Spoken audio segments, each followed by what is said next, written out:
Dominant Protector. Credit to the author. 5,501-10. Ang mga pangalan po na nandito ay galing sa mga name generator. Kung meron man pagkakatulad sa mga pangalan ng tao o lugar at pangyayari, ito ay tunay na hindi sinasadya. Kumurap si Terence, anong ibig mong sabihin sa ayos lang kung bumagsak ako? Natapos ko na ang pag-aayos ng tableta. Oh, tapos ka na. Ano? Natapos mo na bang pinuhin ang tableta? Noong una, hindi nag-react si Tudor. Pagkatapos, napatalon siya at nauutal na nagsalita, BB boss. Sabi mo, ikaw, nagtagumpay. Hindi naman mahirap yan, ano pa ang dapat ikagulat? Bahagyang ngumiti si Terence at tinawag si Tudor, tayo na at panoorin natin ang dakilang okasyon kung saan naghuhugas ng kamay si matandang Chen sa isang gold basin. Sabi ni Tudor, tulala pa rin habang sinusundan si Terence papasok sa pangunahing bulwagan. Hindi pa rin siya nakakabawi mula sa pagkabigla sa tagumpay ni Terence. Hindi naman sa walang tiwala si Tudor kay Terence, pero gaano nakatagal iyon? Sino ba naman ang hindi mangangailangan ng ilang araw para mapino ang mga tableta? Mabilis lang ang ilang araw, paano naman si Terence? 4 na oras na siya sa loob. Nang makita ni Tudor si Terence, naisip niya agad na sinimulan lang ni Terence ang pagpino at sinayang ang tableta. Sunod-sunod na pumasok ang dalawa sa bulwagan, at si matandang Chen ay ngumiti ng may pangungutya kay Terence. Hindi ba't ito ang ating henyong alchemist? Bakit siya lumabas ng napakabilis? Ay yaya, akala ko makakapaghintay ka kahit 1 o 2 araw, pero tapos ka na. Bakit kailangan mo pa ng 1 o 2 araw? Pagkatapos niyan, aalis na tayo. Gumagawa lang yan ng ginintoang core, nakangiting sabi ni Terence, parang isang mahinang tulad mo lang ang kakailanganin ng ilang araw. Huwag mong sabihing nakagawa ka na ng Nascent Soul Stage Golden Core. Mukhang nanonood ng biro ang matandang si Chen. Hindi siya maniniwala sa ganitong bagay kahit pabugbugin siya hanggang mamatay. Isa itong Nascent Soul Golden Pill, hindi isang low-level elixir tulad ng malaki o maliit na recovery pill. Paano ito nagagawang mapino ng ganoon kabilis? Magyabang ka pa, pero wala akong oras para makipaglaro sa iyo. Tatanggapin ko ang mga spiritual jade na ito nang walang pag-aalinlangan. Itinaas ni Terence ang kanyang kamay at kinuha ang maliit na kahon. Maaari mo nang kalimutan ang tungkol sa espiritual na jade. Gayunpaman, bago ka tumigil sa pagpino ng mga tableta, hahayaan kitang maranasan kung ano ang tunay na alchemy. Hindi mapakali si matandang Chen, mukhang hindi nabigo si Terence. Maaari kayang nakagawa talaga siya ng gininto ang puso. Hindi maniniwala si Old Chen sa ganito kahit pabugbugin siya hanggang mamatay, pero pagkatapos buksan ni Terence ang kahon, naramdaman niya mas mabuting may magpapatay sa kanya. Sa maliit at hindi kapansin-pansing kahon na iyon, mayroong 2 gininto ang core ng Nascent Soul Stage, at hindi ito mga ordinaryong gininto ang core ng Nascent Soul Stage. Mula sa core halo na dumadaloy sa kanila, tiyak na mga dekalidad na gininto ang core ng Nascent Soul Stage ang mga ito. Sa totoo lang, si matandang Chen, bilang isang nangungunang alchemist sa maliit na Jiangho noong sinaunang panahon, ay hindi pa nakakita ng isang supreme grade na gintong tableta na Nascent Soul. Ito ay halos isang bagay na umiiral lamang sa mga alamat. Ngayon ay bigla itong lumitaw sa harap niya, at hindi 1, kundi 2. Hindi lang si Old Chen ang nagulat. Hindi na kailangang sabihin pa ang pagkagulat ni Matias, at maging si Tudor, na alam na nagtagumpay si Terence, ay natulala. Ang alam lang ni Tudor ay nagtagumpay si Terence, ngunit inakala niyang halos isang tableta lang ang nainom niya. Gayunpaman, muling nagtakda si Terence ng bagong taas sa kanyang puso. Imposible. Dapat ay naihanda na ito ng maaga. Biglang sigaw ni matandang Chen. Talagang nasira ng bagay na ito ang kanyang pag-unawa. Sa isang sandali ng kawalan ng pag-asa, ito lamang ang tanging dahilan na naiisip niya, at agad siyang naniwala sa kanyang pagsusuri. Puno ng pangungutya ang bibig ni Terence habang mahinang sinabi, hindi mo ba masasabi kung matagal na itong inihanda? Mabilis na lumapit si Old Chen, walang pakialam kung papayag si Terence o hindi habang inaabot niya ang golden core. Binawi ni Terence ang kanyang kamay, at hindi nahawakan ni matandang Chen ang kamay niya. Ang kanyang kahihiyan ay napalitan ng galit, kung hindi mo hahayaang makita ito ng Panginoon, paano malalaman ng Panginoon kung naihanda mo na ito? Nakokonsensya ka ba? Tumingin ka lang, huwag kang gagalaw, natatakot akong madumihan ang mga kamay mo. Kalmado ang mukha ni Terence, pero ang ekspresyong ito ang nagpamula sa mukha ni matandang Chen. Natatakot akong madumihan ang mga kamay mo. Mababaliw na talaga si matandang Chen. Sa loob ng maraming taon, siya, isang marangal na alchemist, ay iginagalang at hinahangaan saan man siya magpunta. Kailan pa siya nakaranas ng ganitong kahihiyan? Sa kabilang banda, hindi naman naramdaman ni Terence na napahiya siya. Para sa kanya, dahil mahilig kang maging mayabang, huwag mo akong sisihin sa pagiging bastos mo. Mabuti. Magandang araw. Gustong-gusto nang magwala ni matandang Chen, pero nang makita niya ang hindi magandang ekspresyon ni Woking, pinigilan niya ang galit ng buong lakas. Junior, maaalala ka ng Panginoong ito. Magdala ka rito para makita ng malinaw ng Panginoong ito. Hanggat mapapatunayan nila na ang dalawang gininto ang tabletang ito ay ginawa noong unang panahon, maaaring mabaligtad ang lahat. Kaya matapos pigilan ang kanyang galit, itinuon ni matandang Chen ang pansin sa maliit na kahon na nasa kamay ni Terence. Sa paningin ng matandang si Chen, na isang alchemist, ang dalawang supreme grade nascent soul stage golden pills ay perpektong mga gawa. Kung ang mga perpektong gawang ito ay pinoproseso niya, mas magiging perpekto pa ito. Sa kasamaang palad, ang posibilidad na ito ay halos imposible. Gamit ang kanyang talento, matagal na niyang naabot ang tugatog ng kanyang personal na alchemy, at imposible para sa kanya na makagawa ng higit pang mga tagumpay. Isang bahid ng kasakiman ang sumilay sa mga mata ni matandang Chen. Imposibleng hindi siya matukso ng dawang nangungunang bagong silang na gininto ang tableta ng kaluluwa. Gayunpaman, kahit hindi mahina si matandang Chen, wala siyang pagkakataong manalo laban kay Woking o kahit kay Matias, na mga bagong silang na halimaw din. Tutal, ang mga alchemist ay palaging mahina, kaya't maaari lamang nilang maingat na obserbahan ang mga tableta. Iniisip pa nga ni matandang Chen sa sarili niya na kung mapapatunayan niya na ang dalawang bagong silang na gininto ang tableta ng kaluluwa ay matagal nang inihanda, isusuko niya ang 5,000 espiritual na jade. Kailangan niyang makuha ang mga dekalidad na bagong silang na gininto ang tableta ng kaluluwa na ito. Sa kasamaang palad, gaano man kabuti ang plano ni matandang Chen, wala pa rin itong silbi sa huli. Dahil kahit paano niya ito tingnan, ang dalawang gininto ang tableta ni Nascent Soul ay nasa estado ng pagkuhalang mula sa pagan.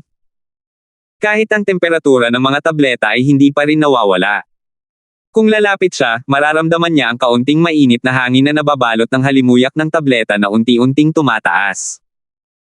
Tumingin si Terence kay matandang Chen nang may pang-aasar at bahagyang ngumiti, sapat na ba ang nakita mo? Sinusubukan mo bang magsinungaling nang nakadilat ang mga mata mo, na sinasabing na ihanda ko na ang dalawang Nascent Soul Stage Golden Course na ito? Pula at berde ang mukha ni matandang Chen. Itinuwid niya ang kanyang likod, ngunit hindi siya makapagsalita.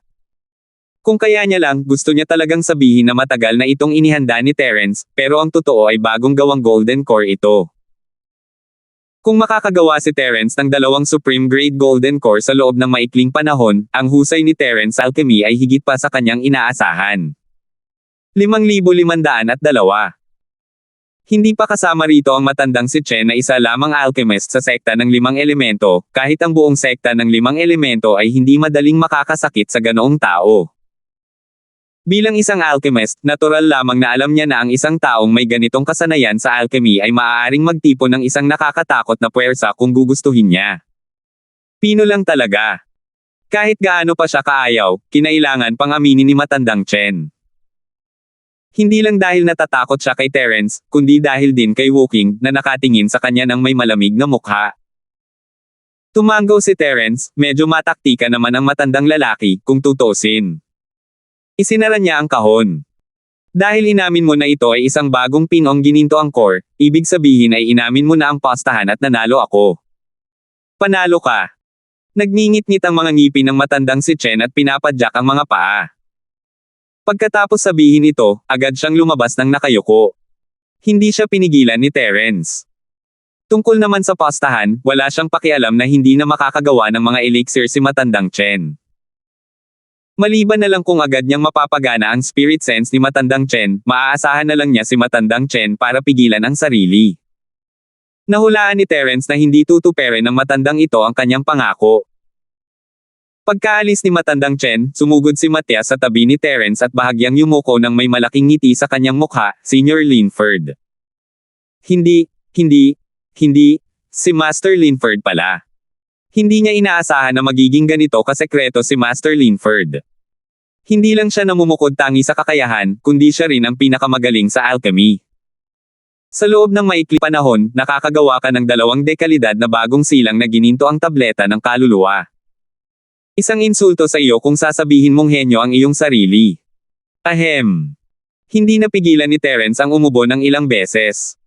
Hindi siya sanay sa nakakasukang pambabalo mula sa isang matandang tulad ni Matias. Mas tapat si Tudor. Malakas lang ang kanyang papuri, ang amo ay ang amo. Ako, si Tudor, ay tunay na mapalad na nakakilala ng isang amo na katulad mo. Natatakot ako na walang ibang taong katulad mo sa buong maliit na Jiangho noong sinaunang panahon. Kapatid na Woking, ang gaganda talaga ng aming mga mata.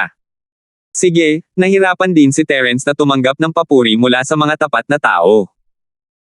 Sino ang mag-aakala na ang napakalamig na mukha ni Woking ay tetango ng seryoso matapos marinig ang papuri ni Tudor na nagpapahiwatig ng kanyang pagsang-ayon. Inggit na inggit si Morris sa pangyayari. Gusto niyang purihin si Terence, ngunit napagtanto niyang hindi niya kaya. Nang maisip niya iyon, pinagsisihan niya, kung nagdesisyon siyang hayaan si Yubi na maging maayos ang relasyon nila ni Terence noong unang dumating si Terence sa sekta, hindi kaya muling isinilang ang sekta. Tumingin si Morris kay Yubi, na tahimik na nakangiti sa gilid, at naisip sa sarili na hindi pa huli ang lahat para mapagtanto niya ito. Dahil nandyan si Yubi, hindi kailanman iiwan ni Terence ang sekta ng mga espirito ng Ye. Kung tungkol naman sa pamilyang Chu, inakala ni Morris na ang kanilang pag-angat ay nahulaan na, lalo na sa pagkakataong ito, nang makita niya mismo sa sarili niyang mga mata na ang pamilyang Chu ay may napakalalim na pundasyon. Dati, ikinalat ng pamilyang Chu ang balita na 2 o 3 eksperto lamang sila sa Jindan, ngunit sa katunayan, hindi bababa sa 10 ang kanilang naibunyag sa pagkakataong ito. Dahil kay Matias, na may Supreme Grade Nascent Soul Stage Jindan, sapat na ang lakas ng pamilyang Chu upang manatiling matatag sa gitna ng 10 maliliit na sekta. Habang nag-iisip si Morris, kumuha si Terence ng isang ginintoang core at ibinigay ito kay Matias, ito ang ipinangako ko sa iyo. Ibibigay ko ang isa pa kay Morris. May pagtutol ka ba? Hindi. Master Linford, masyado kang magalang. Dapat sanay sa iyo ito noong una pa lang. Nagpapasalamat na ako na handa kang magbigay sa akin ng isa. Wala akong lakas ng loob na tumutol sa mga gamit ni Master Linford. Umiling si Matias na parang tambol, natatakot na baka hindi maintindihan ni Terence. Dapat malaman ng isang tao na handa na si Matias na hindi makakuha ng kahit isang ginintoang core. Ngayong makakakuha na siya ng isa, at ito ay isang napakataas na kalidad na ginintoang core ni Nascent Soul, siya ay umaapaw na sa tuwa, na parang nananaginip. Paano siya magkakaroon ng anumang pagtutol? Bukod pa rito, dapat ay may bahagi si Terence sa mga tabletang ginawa niya. Hindi mahalaga kung itago ito ni Terence para sa kanyang sarili o ibigay ito sa isang tao o kahit ipack-in ito sa isang aso. Wala itong kinalaman kay Matias. Tuwang-tuwa rin si Morris. Iniisip niya ang pagpapalalim ng kanyang pagkakaibigan at koneksyon kay House Chu nang marinig niya si Terence na nagsasabing bibigyan siya nito ng gininto ang puso. Gusto pa nga niyang lumuhad at yakapin ang binti ni Terence. Mabuti na lang at alam pa rin niya kung paano pigilan ang sarili at bahagya niyang napigilan ang nakakahiyang kaisipang ito. Itinuro niya ang sarili gamit ang nanginginig na daliri at hindi makapaniwalang nagtanong, Master Linford, ang sinasabi mo ba ay? Bibigyan mo ako ng isa. Nascent Soul at Jindan. Dekalidad. Walang pakialam na isinara ni Terence ang takip at inihagis ito kay Morris, iisa lang ang Supreme Grade na tableta, wala na akong ibang maibibigay sa iyo. Mabilis na nasalo ni Morris ang maliit na kahon. Isa itong kayamanan na naglalaman ng isang gintong core ng isang Supreme Grade na bagong silang na kaluluwa. Kung ito ay masira, magiging isang malaking sakit ng puso. Hanggang sa makuha niya ang maliit na kahon, pakiramdam ni Morris ay nasa panaginip pa rin siya, napaka hindi makatotohanan. Malapit na siyang umakyat sa bagong yugto ng Soul Stage. Magkakaroon ba ng isa pang bagong yugto ng Soul Realm Old Monster ang Leaf Spirit Sect? Napakahusay ni Master Linford sa pagtatago ng kanyang mga kasanayan. Hindi lang siya namumukod tangi, kundi siya rin ang pinakamagaling sa alchemy. Sa loob ng maikling panahon, nakakagawa ka ng 2 dekalidad na bagong silang na gintong tableta. Isang insulto sa iyo kung sasabihin mong henyo ang iyong sarili. Biglang pinuri ni Morris si Terence na parang sinapian, ngunit pamilyar kay Terence ang mga salitang iyon. Tiningnan ni Matias si Morris nang may paghamak. Hindi lang ako binigyan ng lalaking ito ng bagong silang na gintong tableta para sa kaluluwa, ginaya pa niya ang mga papuri ko kay Master Linford. Ginamit pa niya ito sa harap ng orihinal na autor nang hindi binabago ang kahit isang salita. Mayroon ba siyang moralidad? Umubo si Terence nang walang emosyon, hindi naman talaga niya deserve ang lahat ng pambobolang iyon. Napangiti na lang siya ng mapait sa kaibuturan ng kanyang puso, hindi talaga siya isang henyo. Bukod pa rito, pagkatapos ng pagtatangkang ito, alam niyang imposibleng pinuhin ni Jenny ang recipe ng pil ng sinaunang martial world bago niya ay upgrade ang kanyang divine weapon. Kung gusto niyang dagdagan ang lakas ni Yubi, kailangan niyang gamitin ang golden core. Gayunpaman, hindi siya makakagawa ng mga banal na sandata. Kahit na makahuli si Terence ng maraming golden core si Beast at makuha ang kanilang mga panloob na core, wala itong silbi. Hindi siya makagawa ng maramihang elixir para mapabuti ang kanyang lakas, at nakakaramdam lamang si Terence ng matinding pressure kapag naharap sa lalong lumalakas na central. Kaya nga niyang patayin ng madali ang isang bagong soul cultivator, ngunit hindi kaya ng mga tao sa paligid niya. Henyo si Wooking, at kaya niyang laktawan ng isang level at hominin ang bagong soul cultivator na nasa gitnang peak, ngunit ang tsansa na manalo ay hindi hihigit sa 50 hanggang 50, hindi pa kasama kung ibang tao ito. 5,503. Kung sisimulan ng sentro ang pag-atake kay Terence, uunahin nila ang mga taong nakapaligid sa kanya. Sa oras na iyon, ang mga taong ito na nasa kawalan ay malinaw na hindi makakayanan ito. Kahit gaano pa kalakas si Terence, iisa lang siyang tao. Hindi niya kayang ipagtanggol ang sarili laban sa isang malaking grupo ng mga masters mula sa gitnang panig. Isa pa, babalik si Terence sa Sky-class Island, hindi siya maaaring manatili sa sinaunang mundo ng martial arts habang buhay. Isa itong problemang hindi malulutas. Masayang hinawakan ni Morris ang ginintoang ubod, at nagulat din si Yubi. Hindi niya inaasahan na magiging ganito kabukas palad si Terence, na magbibigay ng ginintoang ubod kay Morris. Siyempre, alam ni Yubi na ginagawa ito ni Terence para sa kanyang kapakanan, at hindi niya maiwasang makaramdam ng kaunting ginhawa sa loob niya. Ang pakiramdam na ito ay parang isang asawang nagbibigay ng regalo sa sarili niyang pamilya. Ang pag-iisip pa lamang tungkol dito ay nakapagpamula na sa kanya. Hindi alam ni Terence ang iniisip ni Yubi, pero binigyan niya si Morris ng ginintoang tableta para kay Yubi. Sapat na sa kanya ang mga ginintoang tableta, kaya 1 o 2 lang ang kaya niyang gawin. Tudor, kilala mo ba kung kanino natuto ng alchemy si Oliver? Mayroon bang mga teknik sa alchemy o katulad niyan? Napaisip si Terence at nagpas siyang lutisin ito gamit ang elixir refinement method ng sinaunang martial world. Ano man ang mangyari, kailangan niya munang malaman kung paano gamitin ang spirit sense para paikliin ang refinement fire. Agad na sumagot si Matias. Kung tungkol sa alchemy, dapat meron. Tudor, bilasan mo at tulungan mo si Master Linford na mahanap ito. Bilasan mo. Oh, sagot ni Tudor at humarap kay Terence. Boss, sa tingin ko ay mayroon ngang alchemy heart technique ni Oliver. Mukhang nakita ko na ito noong hinahanap ko ang alchemy manual. Pero boss, ang galing mo na sa alchemy, bakit gusto mo pa ring makita ang alchemy heart technique ni Oliver? Isa lang siyang low-level na alchemist, at ang alchemy heart technique ay ilan lamang sa mga basic techniques. Naisip ni Terence sa sarili, tama ang mapangunahing kaalaman, baka hindi ko maintindihan ang mga mas advanced.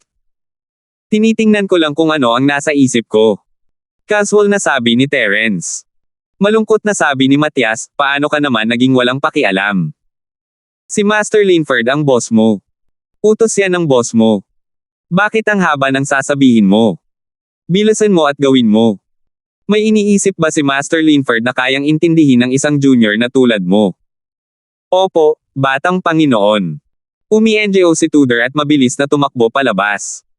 Bagamat siya na ngayon ang batang Panginoon ng angkan ng Chu, medyo natatakot pa rin siya sa harap ni Matyas.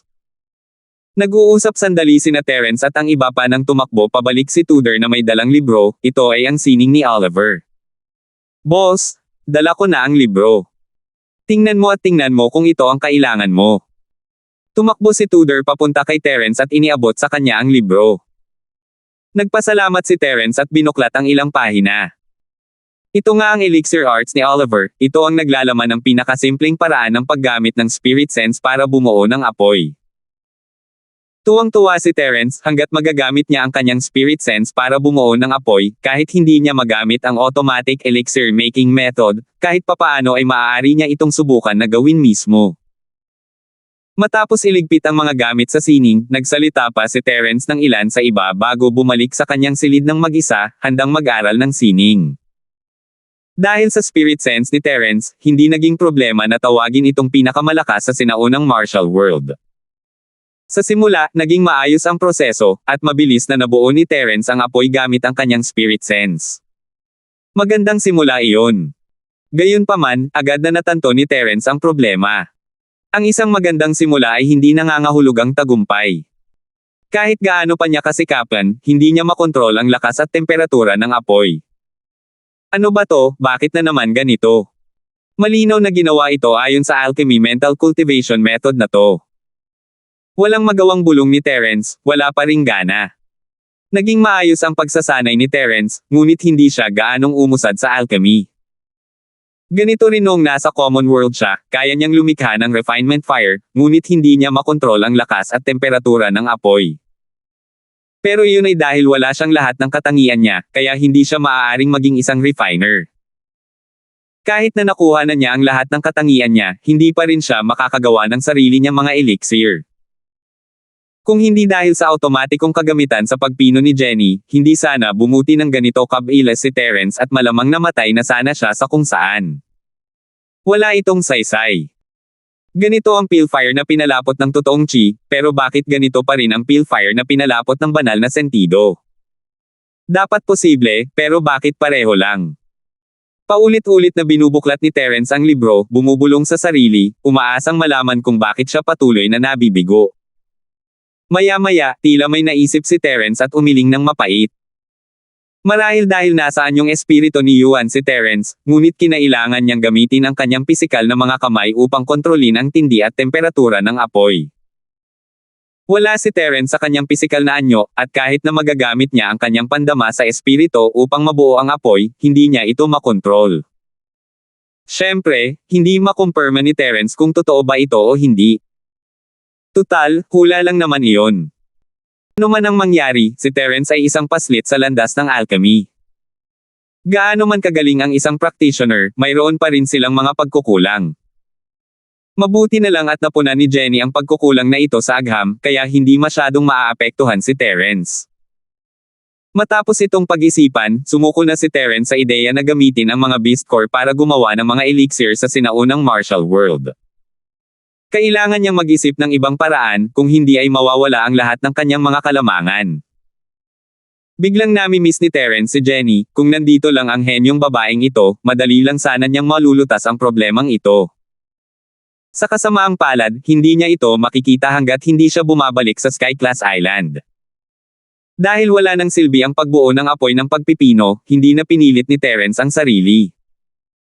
Pinuhin niya ang natitirang kapangyarihang panggamot ng espiritual na prutas, mahalagang alisin ang espiritual na tumor sa lalong madaling panahon. Kinabukasan, maagang dumating si Morris sa patio kasama si Yubi, handang bisitahin si Terence. Hindi inisip ni Yubi na kailangang maging maingat ng ganito noong una, maaari lang siyang kumatok sa pinto ni Terence, ngunit hindi naglakas loob si Morris na maging ganoon kabagal, kahit pa maging asawa ni Terence si Yubi. Mga pinuno ng sekta, bakit ninyo ako hinahanap ng napakaaga? Tuloy kayo at mag-usap.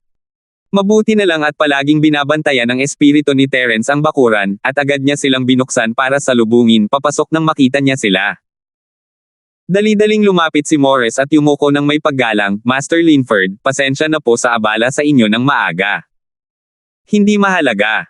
Bahagyang ngumiti si Terence at tumango kay Yubi bilang pagbati. Leader ng sekta, mayroon ka bang kailangang gawin ng maaga pa? 5,504. Oo, may kahilingan ako. Hindi mukhang pinuno ng sekta si Morris. Puno ng mapagkumbabang ngiti ang mukha niya. Hindi niya mapigilan. Maging dahil sa lakas ni Terence o sa kakayahan niya sa alchemy, hindi sila maihahambing ni Morris. Kaya, hindi nakaramdam si Morris ng kahit anong pagkakamali sa kanyang mapagkumbabang ugali. Pinaupo ni Terence ang dalawa bago mahinang nagsalita, mga pinuno ng sekta, pakisabi naman ang inyong saloobin. Tumayo muli si Morris habang bahagyang yumuko at ikinuyom ang kanyang mga kamay. Ako, Morris, salamat sa elixir na ibinigay mo sa akin kahapon. Lakas loob kong hilingin sa iyo na patuloy mo akong tulungan at protektahan. Tagapagtanggol. Kumurap si Terence, akala niya ay malaking bagay iyon, pero para lang pala siyang protektahan. Kahit na mag-aaksaya lang ito ng oras, tila hindi naman iyon malaking bagay sa mukha ni Yubi. Ngumiti si Yubi kay Terence. Matagal na rin mula nang lumitaw ang isang bagong panganak na soul cultivator sa ating sekta, at ang Grand Elder ay kasalukuyang nasa closed-door cultivation. Nag-aalala ang pinuno ng sect na baka makapasok sa bagong panganak na soul, kaya gusto niyang protektahan mo siya. Natatakot siyang baka may mangyaring mali. Naiintindihan ko. Tumanggaw si Terence. Sa katunayan, dahil mayroon siyang pinakamataas na antas ng gininto angkor at ganap na cultivation ng gininto angkor ni Morris, ang pag-abot sa bagong kaluluwa ay isang bagay na natural lamang. Ngunit naiintindihan ni Terence ang kanyang pag-aalala, walang problema. Dahil gusto mong protektahan kita, tutulungan kita. Gayunpaman, hindi pa ako handang umalis sa pamilyang Chu nitong mga nakaraang araw. Maraming salamat po, Master Linford. Gulat na sabi ni Morris. Dahil dyan, lubos na kumpiyansa ang junior. Pagkatapos sabihin iyon, agad na nagpaalam si Morris sa kanya, Master Linford, maghahanda na ako. Maaari muna kayong mag-usap ni Sister Yubi. Kapag libre kayo, magsisimula na tayong maglakbay patungo sa bagong yugto ng soul. Namula si Yubi at yumuko, walang imak. Gusto niyang makausap si Terence, pero nahihiya siya nang sabihin ito ni Morris. Sige, pwede ka nang umalis. Sabihin mo sa akin kapag handa ka na. Kumaway si Terence sa kanyang kamay, sinasabihan si Morris na umalis. Sa katunayan, plano ni Terence na umalis ngayon, ngunit kailangan pa niyang maghintay ng ilang araw. Tutal, hindi lahat ay katulad niya at ng mga taong nakapaligid sa kanya, na itinuturing ang pagpasok sa mas mataas na kaharian bilang isang normal na cultivation. Hindi masyadong nagsalita si Morris at umalis na. Gusto sanang makausap ni Terence si Yubi, ngunit natagpuan niya si Matias kasama si Tudor sa kanyang banal na diwa. Ang saya talaga ngayon. Bahagyang umiling si Terence at ngumiti kay Yubi. Nilakasan niya ang boses, Tudor, pumasok ka kasama ang lolo mo. Hindi mo na kailangang maghintay sa pinto. Boss, may bisita ka. Babalik kami mamaya. Kakapasok lang ni Tudor sa bakuran ng bahagya niyang makita si Yubi sa kwarto ni Terence. Agad niyang naramdaman na nasa mahirap siyang sitwasyon, ginagambala niya ang masayang oras ng kanyang amo. Sa katunayan, nakita na nila si Morris na nagmamadaling umalis noong pumunta sila rito, ngunit hindi nila ito masyadong pinansin. Hindi nila inaasahan na mananatili si Yubi kasama si Terence. Bago pa man makapagsalita si Terence, namula si Yubi at bumulong, Terence, tutulungan ko ang pinuno ng sekta sa kanyang mga paghahanda para sa pagpasok sa Nascent Soul. Pag-uusapan natin iyan kapag libre ka na. Dahil doon, yumuko siya at mabilis na lumabas, iniwan si Terence na pinapanood siyang umalis, hindi alam kung tatawa o iiyak. Isa siyang bayani at masayahing babae, bakit siya mahiyain ngayon? Si Matias, na sumunod kay Tudor, ay medyo nakaramdam din ng pagkailang. Pagkaalis ni Yubi, umubo siya ng walang emosyon at sinabing, Master Linford, pumunta ba tayo sa maling oras? Naisip ni Terence, sa tingin mo ba ay dumating ako sa tamang oras? Pero hindi na nakipagtalo si Terence sa kinakabahang si Tudor. Sinenyasan niya ang dalawa na pumasok sa silid at umupo, anong problema ninyong dalawa at ang aga-aga pa? Sumulyap si Matias kay Tudor. Pagkatapos mag-isip, sinabi niya, ganito pala, Master Linford. Iinom na ako ng Nascent Soul Golden Pill. Hindi pa lang ako nakainom ng Supreme Grade Nascent Soul Golden Pill dati, kaya hindi ko masyadong alam ang epekto nito. Kung libre si Master Linford, matutulungan mo ba ang alagaan ito kapag uminom na ako ng tableta? Nang marinig na tinawag siya ni Matias na isang junior, nakaramdam ng pagkailang si Terence. Tutal, lolo siya ni Tudor. Bagamat ang lakas ang pinakamahalagang bagay para sa mga cultivator, medyo nakakailang pa rin. Dahil nangako na siya kay Morris, hindi siya nag-atubiling tulungan si Matias. Tumanggaw si Terence, walang problema.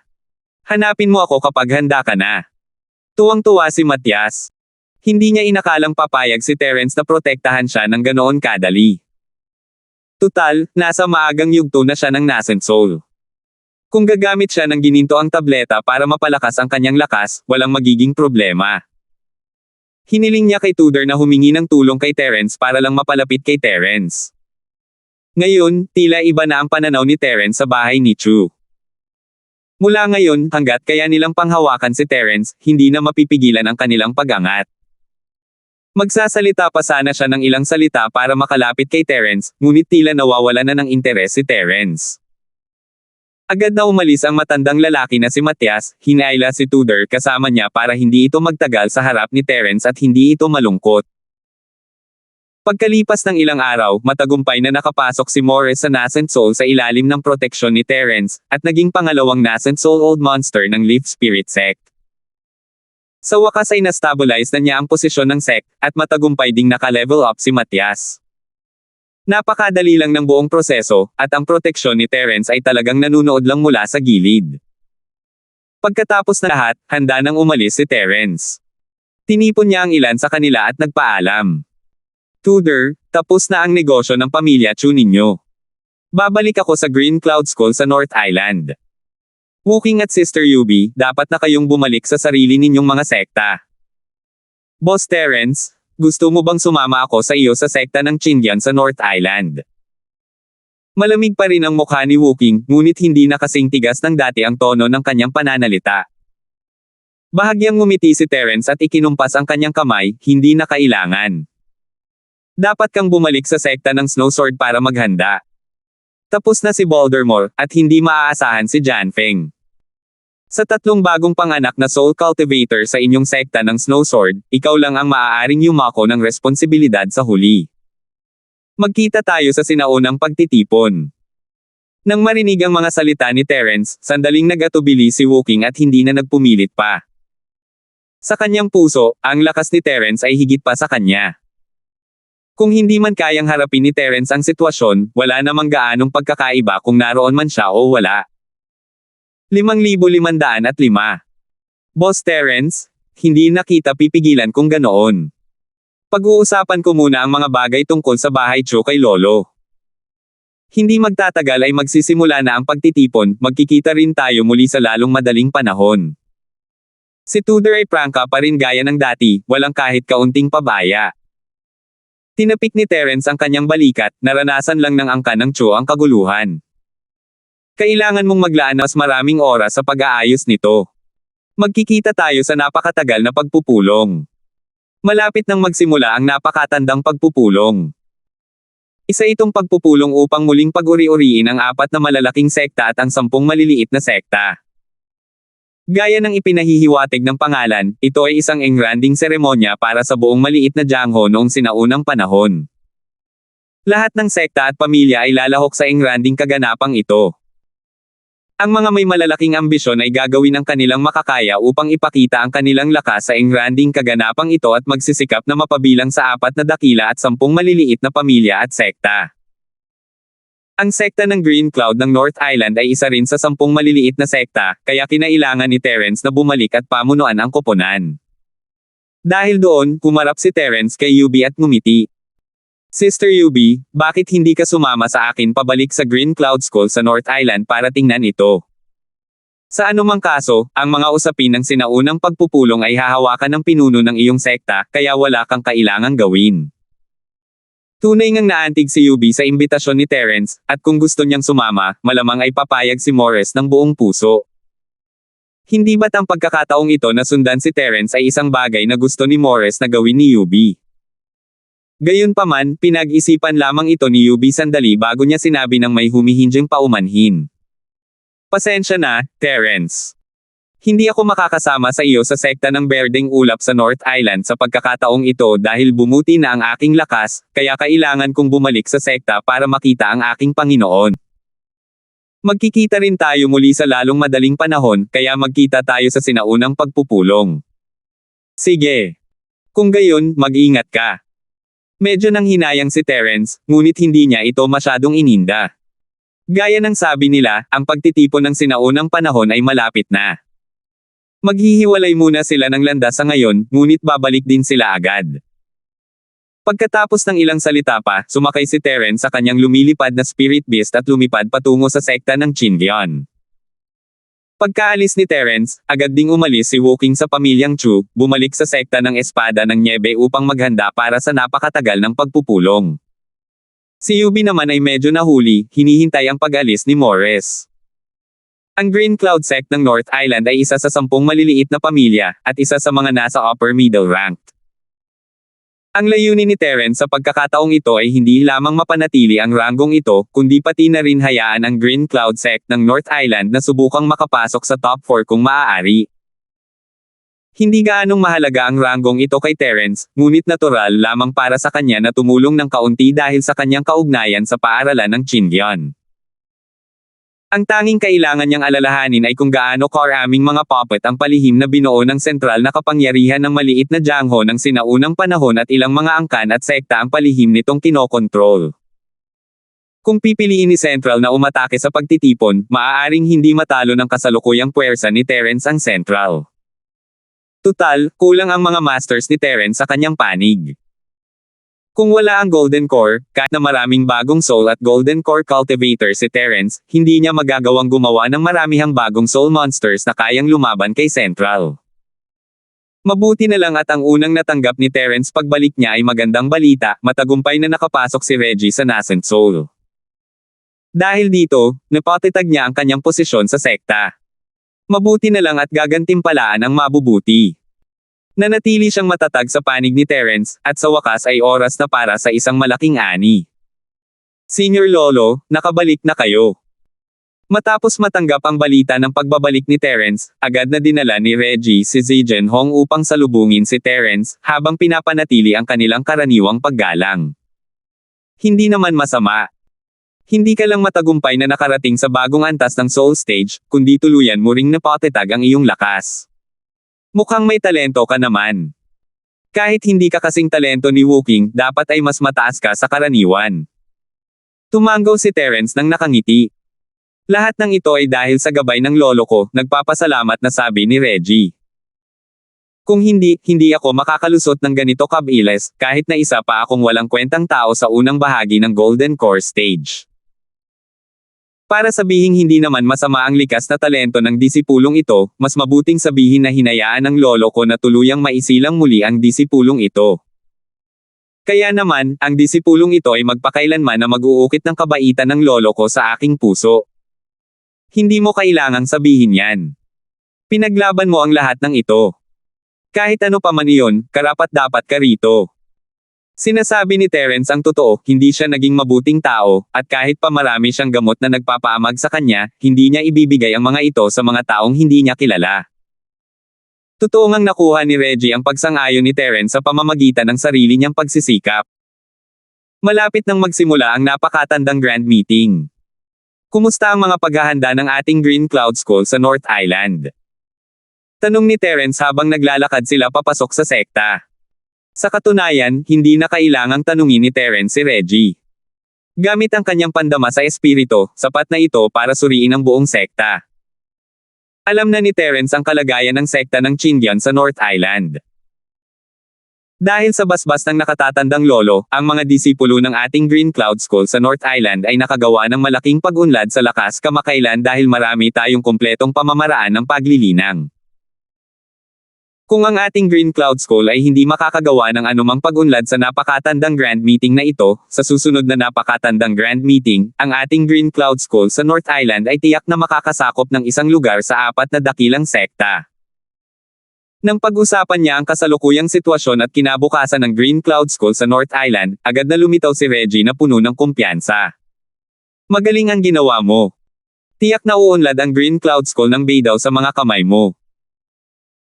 Tuwang-tuwa si Terence kay Reggie, ang sekta ng Chindian ay umuunlad ng umuunlad, at siguradong mapapasabak sila sa Big Four kung ipagpapatuloy nila ito, kung wala silang taga-aalab na gaya ng Central. Salamat sa papuri, Grandmaster, alang-alang sa ating paarang Chindian, gagawin ko ang aking makakaya. Naputol si Reggie nang nagulat na, ha, ni Terence. Senior Lolo, may problema ba? Nagtatakang tiningnan ni Reggie si Terence, para lamang makita itong nakatingin sa langit sa labas ng sekta.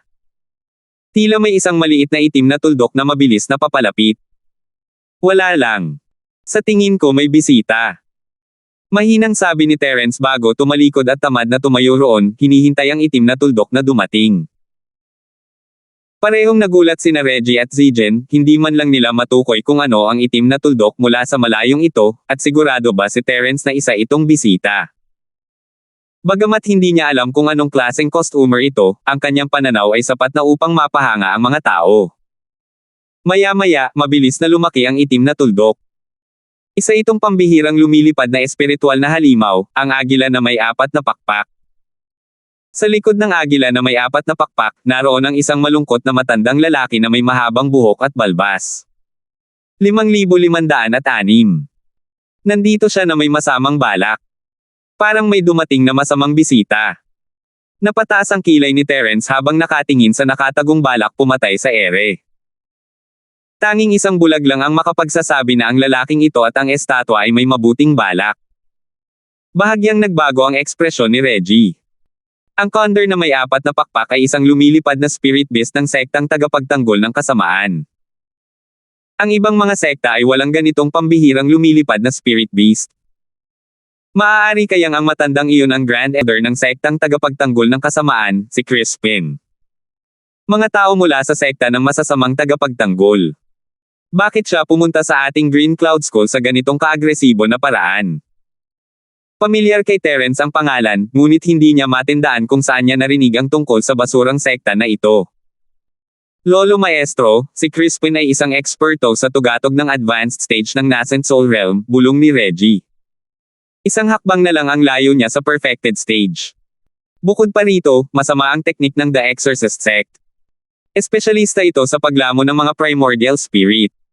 Kaya naman kakaunti lang ang mga taong nangangahas na pukawin ang The Exorcist Sect.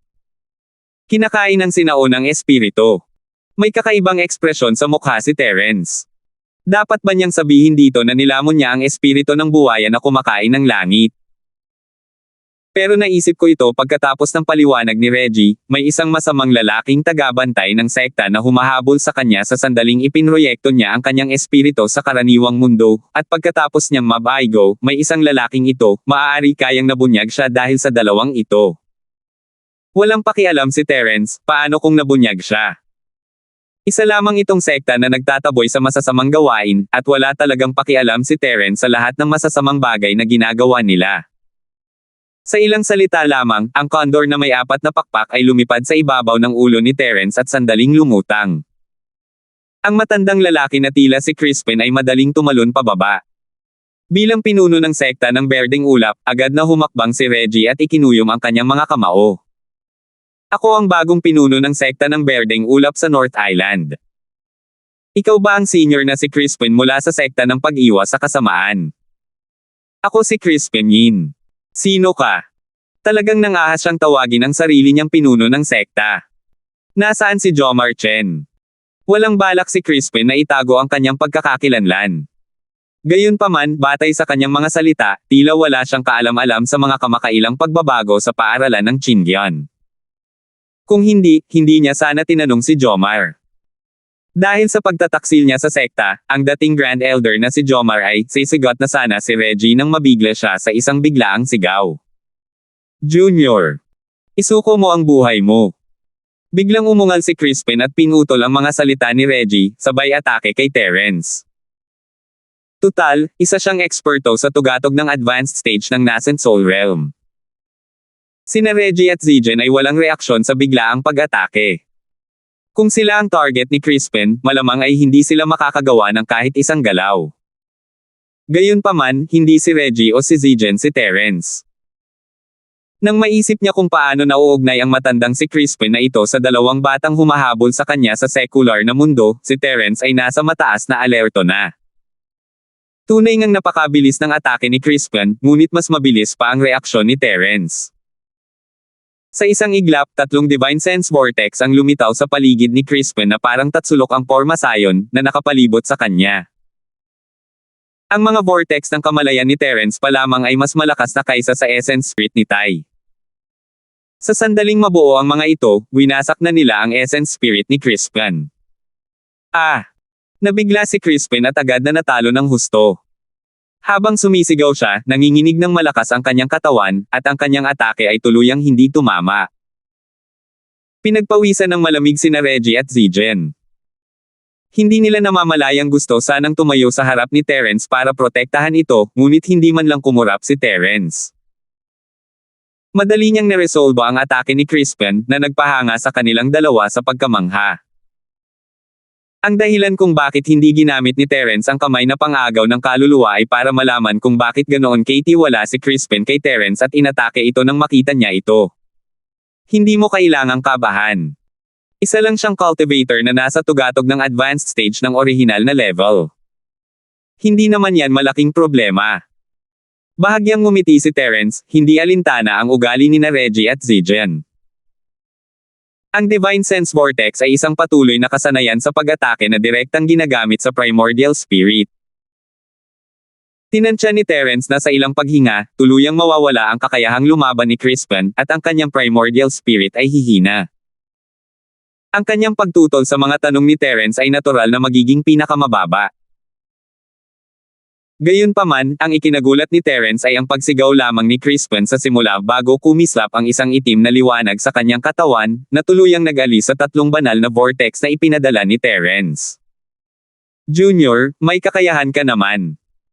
Hindi nakakapagtana na matay sa kamay mo ang bat-ihing apo ng matandang ito.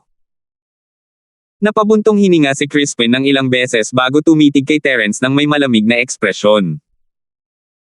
Mula sa pag-iingat sa kanyang mga mata, makikita na takot si Crispin sa mga pamamaraan ni Terence. Gayunpaman, hindi inaasahan ni Crispin na ganoon din ang magiging pagkabigla ni Terence.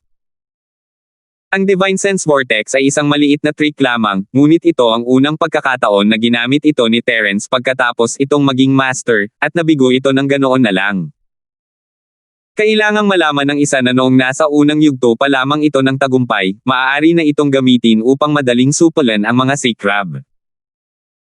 Lalo na't takot si Terence sa itim na liwanag na kumikislap sa katawan ni Crispin. Hindi man lang makuha ng banal na pandaman ni Terence ang eksaktong hugis ng itim na liwanag. Kung susubukan niyang lumapit dito, pakiramdam niya ay natutunaw ang kanyang banal na pandama. Dahil dito, napaisip si Terence kung hindi rin magiging epektibo ang kamay na kumukuha ng kaluluwa. Matanda, sino ang apo mo? Kung hindi mo kilala yan, hindi mo na kailangang magsabi pa. Mahinahong sabi ni Terence. Kahit natatakot siya, hindi niya ito ipinaalam sa matanda. Malamig na sumangot si Crispin at sinabing, nag-aalangan ka pa rin ba? Kahit ano pa ang sabihin mo, ang pagkamatay ng mabait na apo ng matandang ito sa mga kamay mo ay talagang hindi mali. Hehe, napakaraming basura ang namatay sa mga kamay ko. Sino ang nakakaalam kung saang tambak ng basura ang apo mo? Walang katuturan ang sinasabi ni Terence, ngunit sinusuri niya ang kahulugan sa likod ng mga salita ni Crispin. Tila may paraan ang sekta ng pag-iwas sa kasamaan para malaman kung kanino mamamatay ang kanilang mga disipulo. Gaya ng inaasahan, agad na sinagot ni Crispin ang tanong ni Terence, Jr., hindi mo ba alam ang tungkol sa Blood Soul Mark ng ating evil warding sect? Dahil nangahas kang patayin ang aking bat-ihing apo, hindi ka makakatakas sa lokasyon ng Blood Soul Mark kahit na nasa dulo ka pa ng mundo. Kung hindi lang lumabas ang matandang Panginoong ito mula sa pag-iisa, hindi ka sana mabubuhay ng ganito katagal. Biglang naintindihan ni Terence, kaya ganoon nga ang nangyari. Tila ang sumpang ito na may dugong kaluluwa ay mag-iiwan ng marka ng dugong kaluluwa sa mamamatay tao kapag namatay ang disipulo ng masamang sekta na nagbabantay, para gabayan ng ibang mga disipulo na mahanap ang mamamatay tao. Gayunpaman, kakaunti lamang sa mga disipulo ang may karapatang gumamit ng ganitong paraan. Kung hindi, hindi lang sasabihin ni Crispin na pinatay ni Terence ang kanyang apo. 5,507. Hindi, biglang napagtanto ni Terence na masyado lang pala siyang nag-isip ng simple. Ang marka ng Blood Soul ay malamang na direktang nakaukit sa kaluluwa. Kung hindi, sa kasalukuyang soul form ni Terence, paano magkakaroon ng marka? Hindi lang iyon, maraming beses na itong sinubukan ni Terence, ngunit wala siyang nakitang mali sa kanyang essence spirit.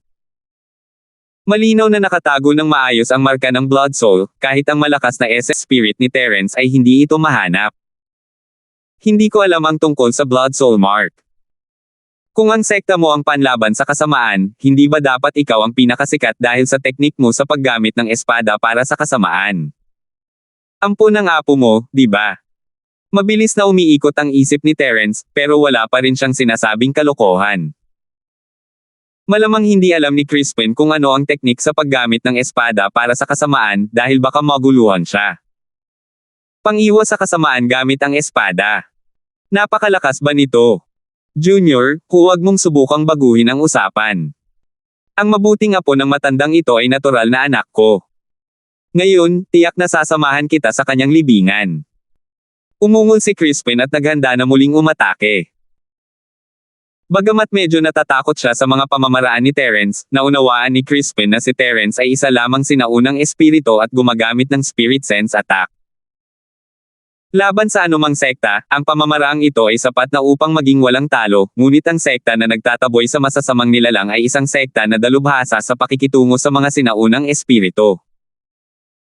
Kung titingnang mabuti, hindi ba't ang essence spirit ni Terence ang pinakamahusay na suplemento? Sa simula ay gusto sanang maghiganti ni Crispin para sa kanyang apo na si Elton, ngunit ngayon ay napagtanto niya na ang pagpapabagsak kay Terence ay kapaki-pakinabang din para sa kanya. Sa pagkakataong ito, si Crispin ay nagtago upang makalusot sa malaking bilog ng bagong silang na kaharian ng kaluluwa.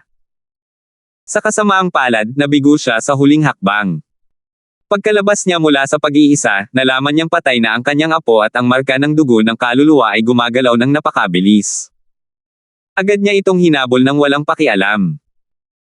Hindi niya inaasahan na habang naghihiganti siya sa kanyang apo, may malaking posibilidad na makalusot siya.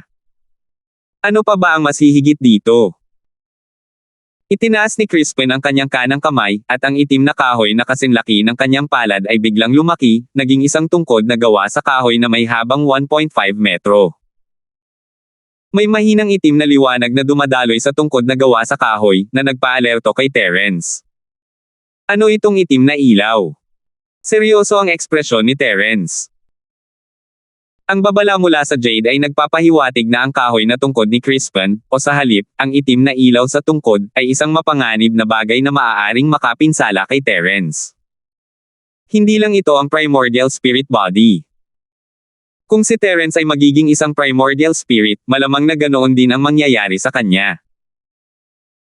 Sa puntong ito, masasabi na ni Terence na kahit gamitin niya ang kanyang killer weapon, ang Soul Summoning Hand, malamang na hindi siya magiging banta kay Crispin. Senior Lolo, mag-ingat ka. Nabigla si Reggie sa unang pagkakataon, ngunit ngayon ay alerto na siya. Nang makitang umatake muli si Crispin, agad siyang sumigaw at binunot ang kanyang espada. Bagamat kakapasok lang niya sa bagong antas ng Soul Stage, si Terence ay isang taong tunay niyang iginagalang at kinikilala. Hindi niya kayang panoorin na lang si Terence na atakihin. Nagngingit din ang mga ngipin ni Zigen at umatake. Kahit na walang-wala ang kanyang lakas sa harap ni Crispin, tiyak na hindi siya maaaring umatras pagdating ng oras. Dalawang daloy ng liwanag ng espada ang nagsalpukan mula sa kaliwa at kanan, sinusubukang harangan ang itim na tungkod na kahoy ni Crispin. Gayunpaman, bago pa man magkatawid ang dalawang panig, ang liwanag ng espada ni Zigen ay tuluyang nagkalat, at siya ay pinalipad na may mahinang ungol. Sa harap ni Crispin, na nasa tugatog ng advance na bagong soul stage, wala man lang karapatang kumilos si Zigen. Nakahinga na lang ng isang beses si Reggie bago siya hindi sinasadyang umatras ng ilang hakbang. Kasing itim ng tubig ang mukha ni Terence nang utos niya, bumaba kayong lahat. Agad niyang ginalaw ang kanyang kamay, akala niya ay hindi ito gagana, pero kailangan pa rin niyang subukan. Ang resulta ay gaya ng inaasahan. Sa unang pagkakataon na nabigo ang kamay ng Soul Catcher, ang primordial spirit ni Crispin ay hindi gumalaw. Pagkatapos ng kamalayan sa whirlpool, tila napalakas ni Crispin ang kanyang mga depensa. Nang lumapag ang kamay ng Soul Catcher ni Terence, muling kumislap ang katawan ni Crispin ng itim na liwanag. Ang kamay ng Soul Catcher ay parang isang lobo na lumapag sa isang pako, tuluyang naglaho. Hahaha. Junior, ang mga Divine Sense attack mo ay hindi epektibo laban sa matandang ito. Kampante na tumawa si Crispin, ngunit palihim siyang nabigla. Ang junior na ito ay tunay ngang makapangyarihan. Kahit na buong lakas niyang ipinagtanggol, ang kanyang mga galaw ay nahadlangan pa rin ng ataking ito. Naantala rin ang kanyang atake. Kung hindi siya naging handa, maaaring nakaranas na siya ng malaking pagkatalo. Malamig na napabuntong hininga si Terence at hindi sumagot. Sa halip, pinagdikit niya ang kanyang mga kamay at nagsimulang mag-multitask, pinagsasama ang kanyang chi sa kanyang chi refinement fire at consciousness refinement fire ng sabay. Ito ang isang bagay na iniisip niya pabalik sa paaralan ng Qingyan.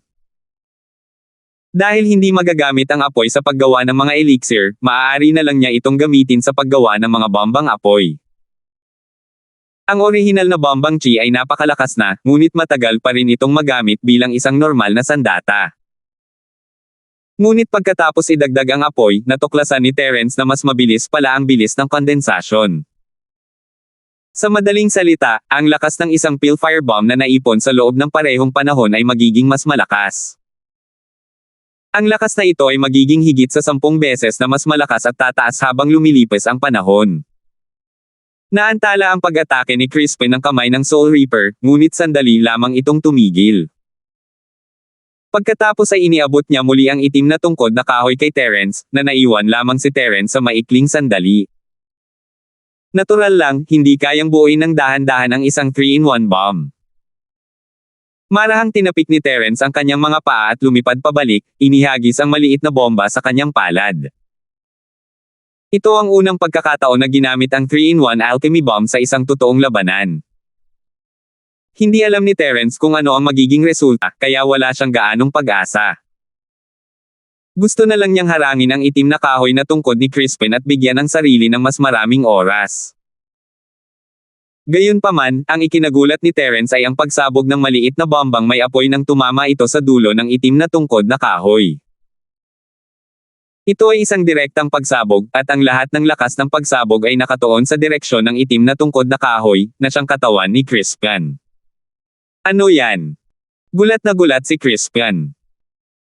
Ang kanyang itim na tungkod na gawa sa kahoy ay naglalabas ng nakakagulat na init at mapanirang kapangyarihan. Kung hindi dahil sa proteksyon ng tunay na chi, baka nasunog na ito.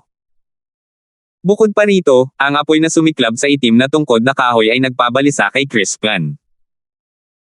Nakaurong lamang siya gamit ang lahat ng kanyang lakas at ginamit ang lahat ng kanyang lakas upang lumaban.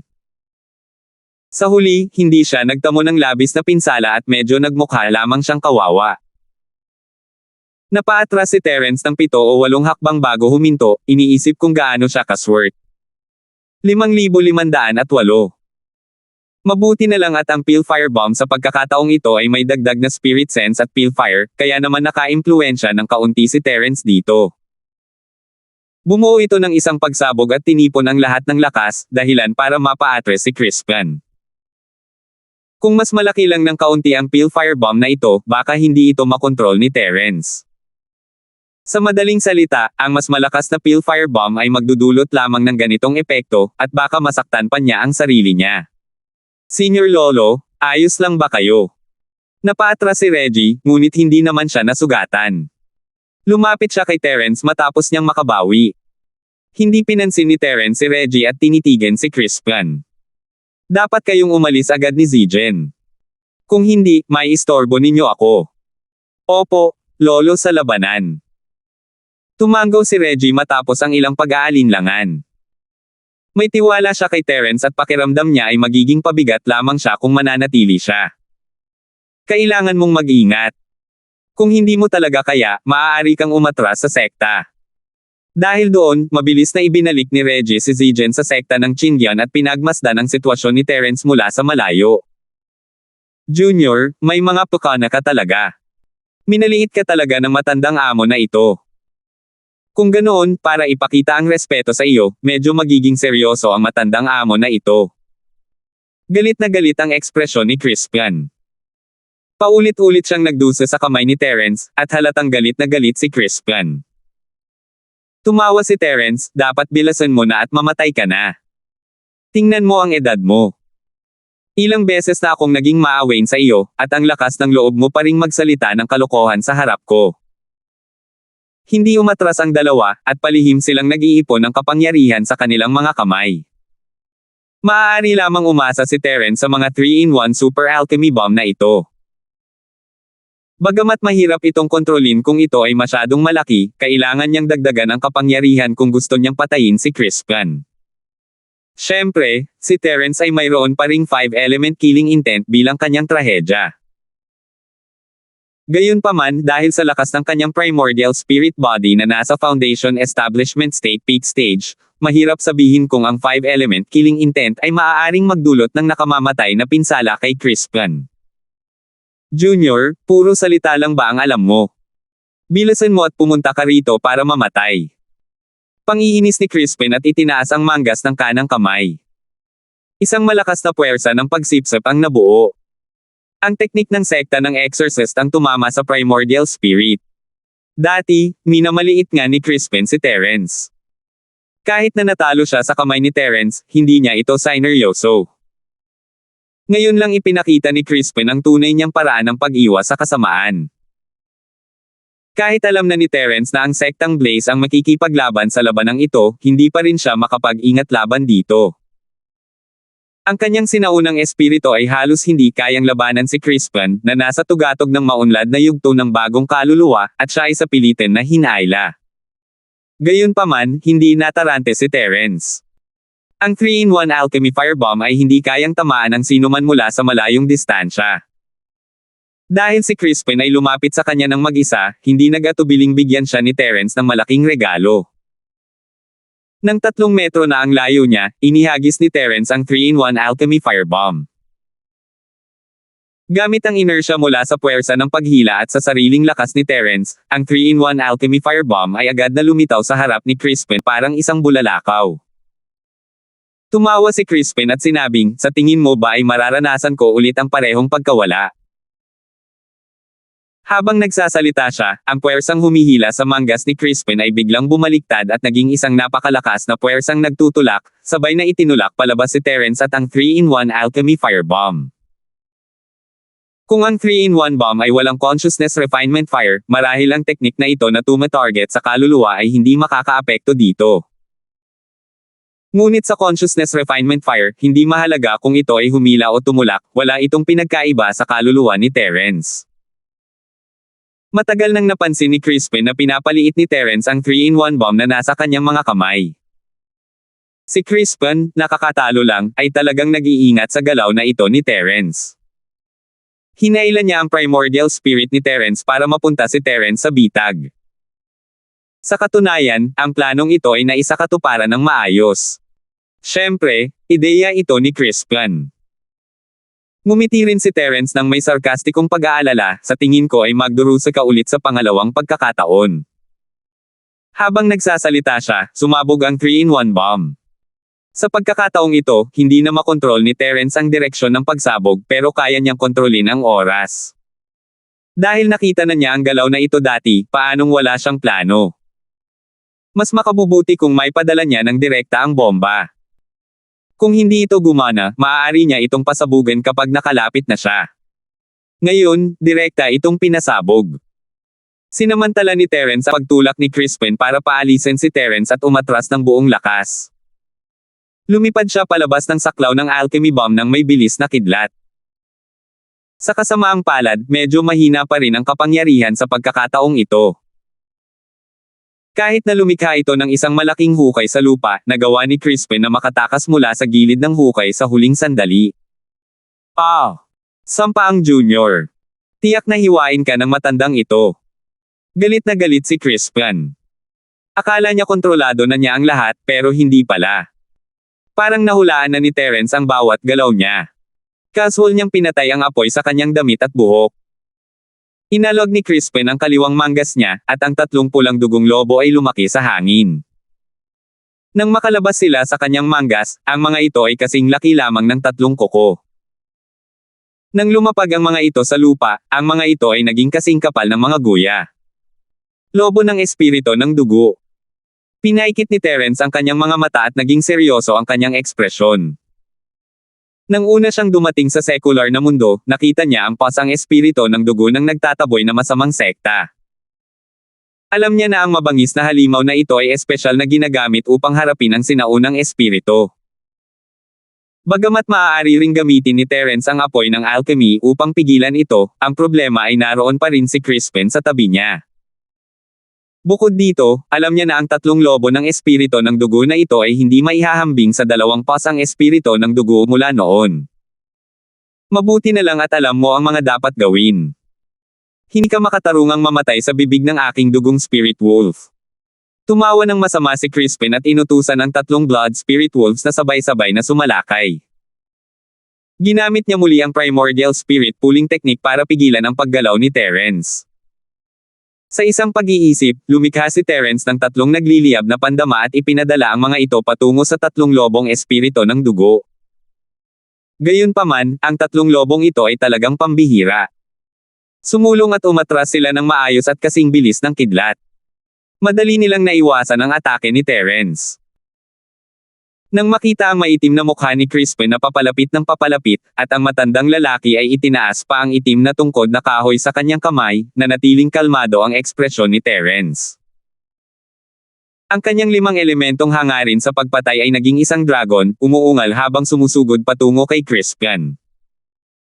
Sa sobrang lapit, at si Crispin ang humila kay Terence, hindi niya inakalang aatakihin siya ni Terence.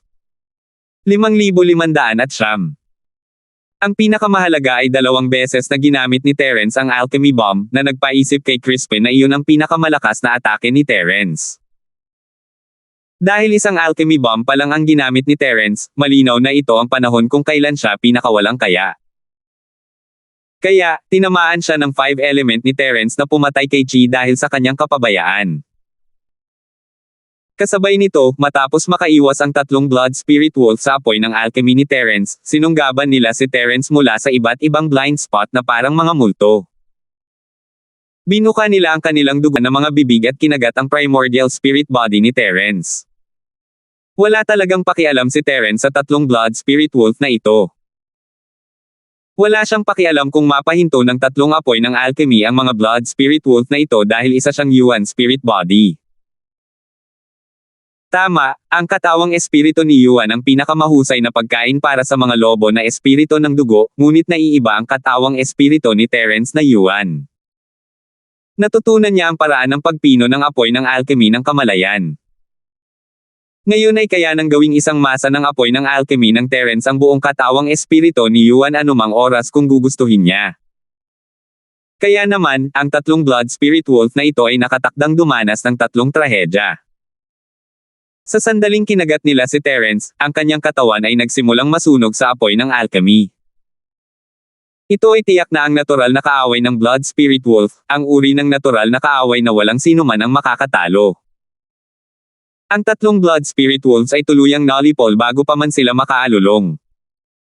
Dumura si Crispin ng isang subo ng dugo. Nasugatan na siya ng 5 element killing aura dahil nabigla siya.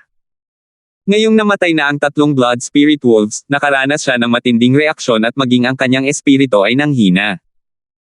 Matanda, seryoso ka ba na mas mabilis mamatay? Sayang lang ang oras mo. Patuloy na kinutya ni Terence si Crispin, ngunit hindi tumigil ang kanyang mga kamay. Sumunod ang kanyang nagliliyab na palad ng 8 trigrams at tumama sa mukha ni Crispin. Sa kasamaang palad, ang Yuan spirit body ni Terence ay nasa tugatog pa lamang ng foundation stage. Kung makakalaban niya ang tugatog ng huling yugto ng Golden Core, ang killing intent ng 5 elemento at ang Raging Fire Bagua Palm ay magiging isang nakamamatay na banta. Ngunit ngayon, kalaban niya ang tugatog ng huling yugto ng bagong Soul Stage. Masyadong mahina ang kapangyarihan ng mga killer moves na ito. Kung hindi lang dahil sa reaksyon ng Blood Spirit Wolf na naging dahilan para pansamantalang matigilan si Crispin, hindi sana nagawang ihampas ni Terence ang mukha niya gamit ang nagliliyab na palad ng 8 trigram ng ganoon kadali. Kahit hindi nito kayang patayin si Crispin, nahihilo pa rin siya. Isang ambon ng banal na kahulugan. Ayaw sumuko ni Terence at ginamit muli ang Divine Sense Vortex. Para harapin ang isang kalaban na nasa bagong antas ng kaluluwa, kailangan pa ring umasa sa Divine Sense. Sa kasamaang palad, ang itim na liwanag sa katawan ni Crispin ay muling pumihil sa Divine Sense Vortex. Hindi alam ni Terence kung ito ba ay teknik ni Crispin o isang uri ng depensibong kayamanan. Nanginginig ang buong katawan ni Crispin. Labis siyang natatakot. Malinaw na nasa tugatog pa lamang ng foundation stage si Terence, ngunit mula simula hanggang katapusan, maging sa labanan o kalkulasyon, tuluyan niyang napigilan si Crispin. Ngayon, nakapatay pa siya ng 3 Blood Spirit Wolf nang walang anumang pagsisikap at napaluan niya ang dugo ni Crispin. Kung hindi pa rin natatakot si Crispin, kung gayon ay talagang hanggal at matapang siya. Matapos ang pagsalakay ng Blood Spirit Wolf, tumalikod si Crispin at umalis ng walang imak. Bagamat hindi nagdulot ng anumang nakamamatay na pinsala ang pag-atake ni Terence, hindi alam ni Crispin kung may iba pang mga panlilinlang si Terence. Sa harap ng walang katapusang mga pag-atake ni Terence, naramdaman ni Crispin na wala siyang pagkakataong manalo, lalo na ang mga alchemy bomb na iyon mula noon. Tiyak na maaari nitong ipagbanta ang buhay ni Crispin. Mas makabubuti para sa kanya na tumakas habang kayapa niya. Matandang Yin, seryoso ka ba talaga sa pagkamatay mo ng mas mabilis? Bakit ka aalis?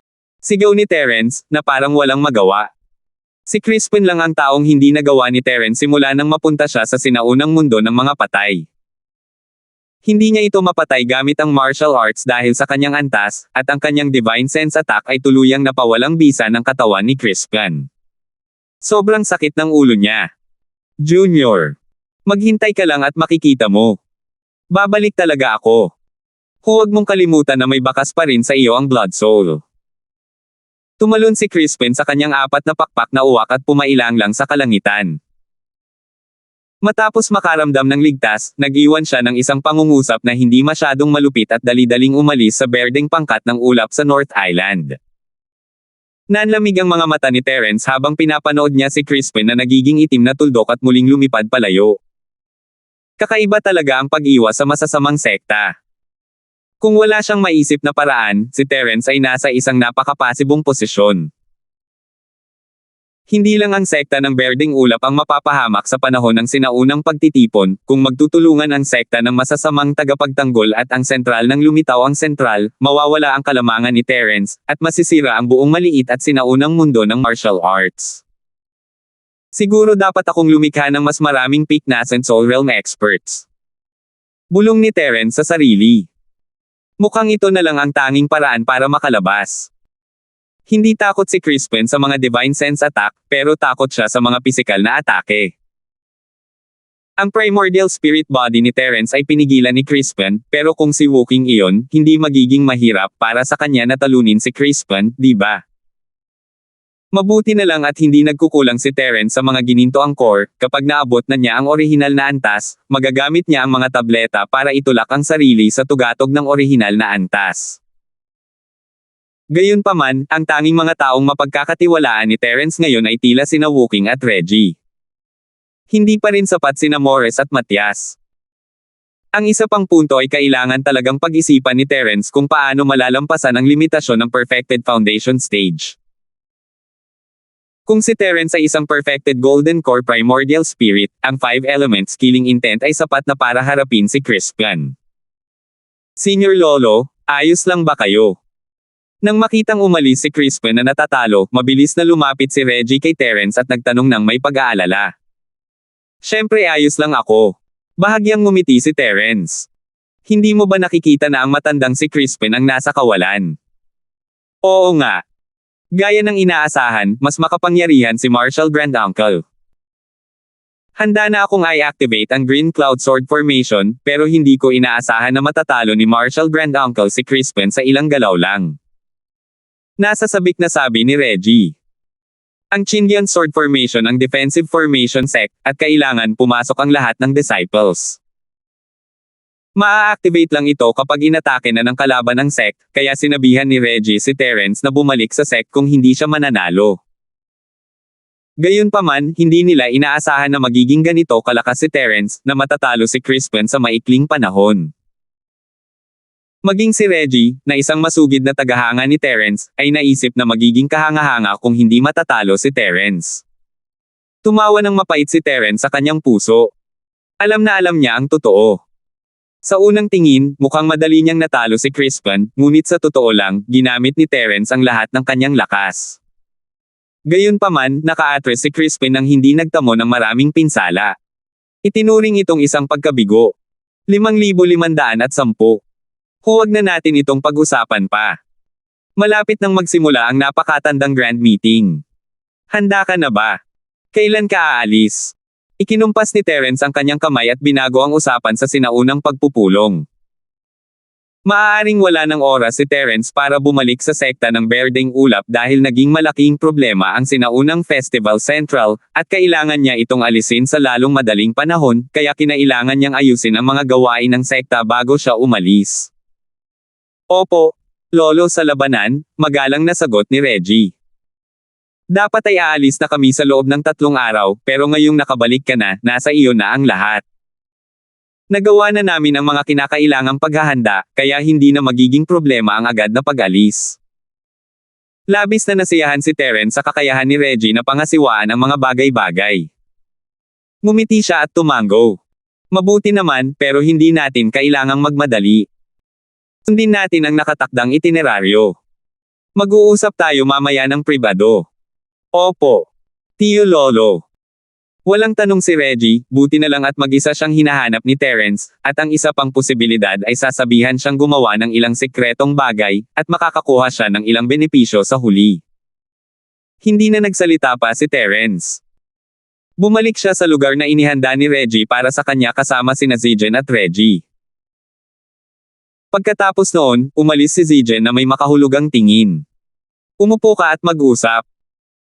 Casual na itinuro ni Terence ang isang upuan, sinenyasan si Reggie na umupo bago umupo sa upuang pangkarangalan. Salamat, magalang na sabi ni Reggie bago umupo. Gayunpaman, hindi siya nang ahas na umupo ng casual. Kalahati lang ng puwitan niya ang itinaas niya at handa nang tumayo anumang oras. Hindi mo kailangang kabahan. Ang Green Cloud School ay umunlad ng maayos sa ilalim ng iyong pamamahala. Mukhang isa kang napakakwalipikadong pinuno ng sekta. Hindi kita nagkamali ng husga. Nagsimula si Terence sa ilang mga salita ng papuri na lalong nagpasabik kay Reggie. Salamat sa iyong papuri, lolo't lola. Hindi pa sapat ang aking nagawa. Mas magsisikap pa ako para maiambag ang lahat ng aking lakas sa pag-unlad ng paaralan ng Chindian. Agad na tumayo si Reggie at ikinuyom ang kanyang mga kamao upang ipakita ang kanyang determinasyon. Hindi alam ni Terence ang gagawin. Dahil sa kasalukuyan niyang posisyon sa sekta ng Berdeng Ulap, hindi problema para kay Reggie ang maging maingat ng ganito. Gayunpaman si Terence mismo ay hindi sanay dito. Umupo ka at mag-usap. Itinaas ni Terence ang kanyang kamay at naramdamang hindi na niya kailangang magsalita pa. Kumuha siya ng 6 na gininto ang core at iniabot ang mga ito kay Reggie, ibibigay ko sa iyo ang nascent soul at jinda na ito. Samantalahin mo ang mga araw na ito para mapabuti ang iyong lakas. Kapag dumating ang napakatandang pagpupulong, magkakaroon ka ng mas maraming lakas at patuloy na mapataas ang ranggo ng Blue Cloud School sa North Island. 6 na Golden Core Nascent Soul Stage Cultivator. Tunay na natigilan si Reggie. Alam niyang makakakuha siya ng ilang benepisyo mula kay Terence, ngunit hindi ganito kalaki. 6 na gininto ang core ang direktang makapagpapataas ng kanyang lakas patungo sa pinakamataas na antas ng bagong soul realm nang walang anumang problema. Tutal, ang mga gininto ang core ni Terence ay pawang may pinakamataas na kalidad. Bahagyang ngumiti si Terence, ikaw ang pinuno ng sekta ng Qingyan. Hindi ka maaaring maging mas mahina kaysa sa matandang iyon. Kung magiging maayos ang lahat, makakaganti ka sa sinaunang pagtitipon. Salamat sa iyong gabay, nakatatandang lolo. Noon lamang nagising si Reggie mula sa kanyang pagkatulala at yumuko kay Terence bilang pasasalamat. Kung tungkol naman kay Crispin at sa iba pa, si Reggie ay puno na ngayon ng kumpiyansa. Napilitan lang siyang umatras ni Crispin at hindi niya maprotektahan si Terence, na siyang ikinalungkot niya. Hindi niya inakala na magkakaroon siya ng pagkakataong maipagmalaki ang kanyang sarili ng ganito kaga. Sa parehong antas, tiwala si Reggie na hindi siya matatalo kay Crispin. Kung tutuusin, ang pinakamalakas na teknik ng sektang panlaban sa kasamaan ay ang teknik ng kasamaan na tumatarget sa mga sinaunang espiritu. Ang mga teknik ng sektang Green Cloud ng North Island ay palaging patas at tapat, at sila ang pinakakaunting kinatatakutan ng mga kalaban tulad ng sektang panlaban sa kasamaan. Bukod dito, direktang napatay ni Terence ang 6 na gininto angkor. Nang marating ni Reggie ang tugatog ng bagong yugto ng kaluluwa, wala siyang magiging problema sa pagpatay kay Crispin sa loob lamang ng ilang segundo. Dapat mo ring pagtuunan ng pansin ang iyong sarili. Huwag kang masyadong mabahala sa pag-unlad. Gawin mo ito ng paunti-unti, at magtrabaho ng matatag. Nag-isip sandali si Terence at nagpas siyang ipaalala kay Reggie. Tutal, ang kanyang talento ay malayong maging isang henyo tulad ni Woking. Matapos niyang maabot ang susunod na antas, kung hindi niya ito pagtibayin ng maayos, makakamit pa rin niya ang tagumpay, ngunit mauubos nito ang kanyang potensyal sa hinaharap. Maliban na lang kung si Reggie ay may parehong potensyal tulad ni na Woking o Linlin, hindi siya inirerekomenda ni Terence na patuloy na magtagumpay. Salamat sa iyong payo, Lolo Tito Master, nagpapasalamat na sabi ni Reggie. Naiintindihan ko. Huwag kang mag-alala, Lolo Tito Master, tiyak na patatagin ko ang aking lakas bago ko ipagpatuloy ang paggamit ng ginintoang tableta para makalusot. Naiintindihan ko na ang pagmamadali ay nagsasayang lamang. Iyon ang pinakamabuti. Sa natitirang 3 araw, ipapasa mo ang pamamahala sa sekta kay Zigen. Pupunta ka sa isang lihim na lugar at titingnan kung anong uri ng tagumpay ang magagawa mo. Sa napakatagal na pagpupulong, ipakita mo sa lahat na ang pinuno ng sekta ng Berdeng Ulap sa North Island ay isang eksperto na hindi nakahihigit sa sinuman. Ilang salita ng pampalakas ng loob ang sinabi ni Terence bago pinabalik si Reggie sa kanyang silid. Pagkaalis ni Reggie, naalala ni Terence ang laban nila ni Crispin. Dahil hindi niya matalo si Crispin sa pagkakataong ito, kinailangan niyang matuto mula sa kanyang karanasan upang magkaroon siya ng mas malaking pagkakataon na manalo sa susunod. Matapos itong pag-isipan, hindi napigilan ni Terence na hampasin ang kanyang hita. Napakatanga niya. Mayroon siyang ganoong galaw, bakit hindi niya naisip iyon noon pa? Sa simula, kung ginamit niya ang galaw na iyon, hindi sana naging ganito kahirap ang laban. Maaaring direkta niyang napatay si Crispin. Sa susunod na magkita sila, kailangan niya itong subukan. Hindi humingi ng proteksyon si Reggie kay Terence habang nagpa-practice. Ngayong wala na siyang magawa, bumalik si Terence sa pag-eensayo, sinusubukang maalis ang tumor sa lalong madaling panahon. Hindi niya alam kung kailan ito sisubog na parang bomba. 3 araw ang lumipas sa isang iglap, at sabay na lumabas sina Reggie at Terence mula sa kanilang pinag-iisahang tahanan, naghahandang tumungo sa sinaunang kabundukan kung saan ginanap ang pagpupulong. Lolo ng martial arts. Handa na ang mga disipulo, maaari na tayong umalis. Magalang na sabi ni Reggie makarating siya sa pintuan ni Terence. Kung gayon, tara na. Tumanggaw si Terence kay Reggie bago lumingon sa kanya. Tama, nasa tuktok ka na ng gitnang yugto ng nascent soul. Isang maliit na antas sa isang araw, kahit medyo mabilis pa rin, ngunit ang aura ay napakatatag, at ang disbentahan ng masyadong mabilis na paglusot ay hindi lumalabas. Lahat ng ito ay dahil sa cultivation ng senior grand uncle. Mas magalang na yumuko si Reggie, puno ng pasasalamat ang mukha. Isa lamang siyang maagang Golden Core Practitioner 1 taon na ang nakalilipas, na nagdadala ng maraming bata sa mundo ng mga mortal para sa pagsasanay. Kung hindi dahil kay Terence, malamang hindi siya gaanong lumaki. Salamat po at sinamahan ninyo ako, ingat lagi mga master.